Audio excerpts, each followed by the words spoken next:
पश्चिम बंगाल में चुनाव से पहले सियासी पारा पूरी तरह चढ़ चुका है और इस बार मुद्दा सिर्फ चुनाव नहीं है बल्कि एजेंसियों की कार्रवाई बनाम लोकतंत्र बनता जा रहा है। मुख्यमंत्री ममता बनर्जी ने बेहद सख्त लहजे में केंद्र सरकार पर निशाना साधते हुए साफ कहा है कि आधी रात की छापेमारी और गिरफ्तारियों से उनकी पार्टी को डराया नहीं जा सकता। दरअसल यह बयान उस वक्त आया जब चुनावी रणनीति बनाने वाली संस्था आईपैक के को फाउंडर विनेश चंदेल को प्रवर्तन निदेशालय में गिरफ्तार किया गया।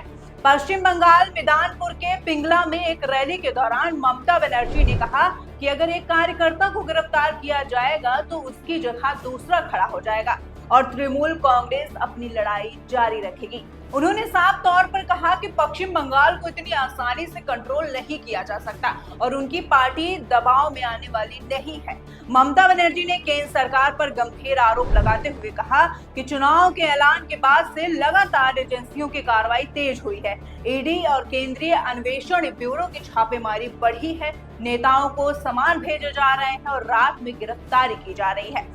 उन्होंने आरोप लगाया कि सब कुछ चुनाव से पहले विपक्ष को कमजोर करने की रणनीति का हिस्सा है। यहाँ तक कि बूथ एजेंट को भी निशाना बनाने की कोशिश की जा रही है ताकि मतदान के दिन विपक्ष की स्थिति कमजोर पड़ सके। इस पूरे मामले पर तृणमूल कांग्रेस के राष्ट्रीय महासचिव अभिषेक बनर्जी ने भी कड़ी प्रतिक्रिया दी।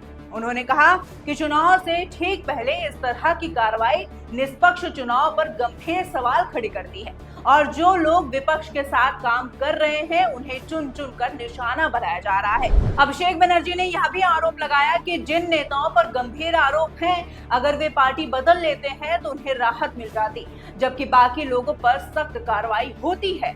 वहीं टीएमके के राज्यसभा सांसद डेरेक ओब्रायन ने भी ईडी की कार्रवाई को चुनाव में सीधा हस्तक्षेप बताया।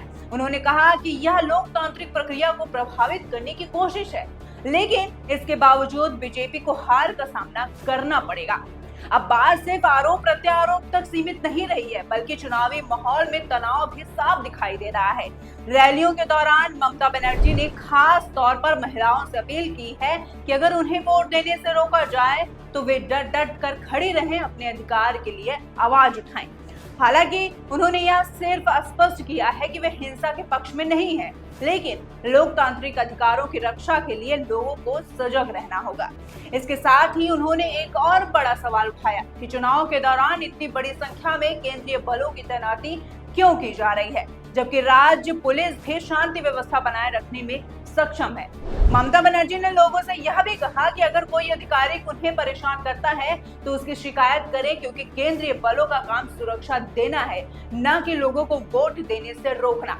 यानी साफ है, पश्चिम बंगाल में इस बार चुनाव सिर्फ वोटों की लड़ाई नहीं है बल्कि नैरेटिव की लड़ाई भी है। एक तरफ सत्तारूढ़ तृणमूल कांग्रेस है जो एजेंसियों की कार्रवाई को राजनीति का दबाव बता रही है, तो दूसरी तरफ केंद्र सरकार और विपक्षी दल है जो कानून के तहत कार्रवाई की बात कर रहे हैं। अब सबसे बड़ा सवाल यह है कि क्या इन आरोपों और जवाबी आरोपों के बीच चुनावी प्रक्रिया निष्पक्ष तरीके से आगे बढ़ पाएगी?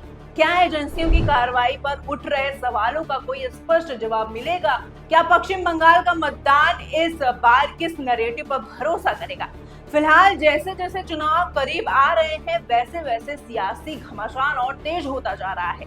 हर बयान, हर कार्रवाई और हर रैली अब चुनावी परिणाम को प्रभावित करने वाली बनती जा रही है। फिलहाल के लिए इस वीडियो में इतना ही। अपनी राय हमें कमेंट में जरूर दीजिएगा। मिलते हैं आपसे अगली वीडियो में, तब तक के लिए आप देख रहे हैं UP24 नेटवर्क ग्लोबल। मैं हूँ अंजलि त्रिपाठी।